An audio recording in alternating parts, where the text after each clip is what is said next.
Delay announcements. Attention passengers of flight 5J829 bound for Dubai.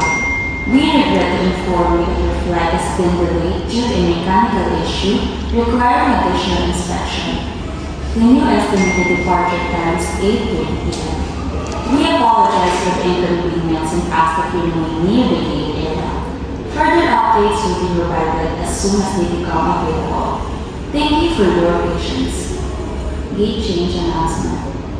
May we have your attention, please? Passengers traveling on flight 5J829 bound for Dubai, your departure gate has changed. The flight will now depart from gate 52 instead of gate 54. Please proceed to gate 52 as soon as possible. We apologize for the inconvenience and thank you for your understanding. Cancellation announcement.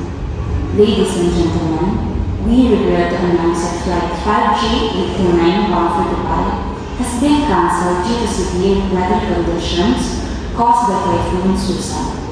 All passengers are requested to proceed to the Global International Service Desk located near Gate 50 for your booking assistance, refund options, or overnight accommodation support.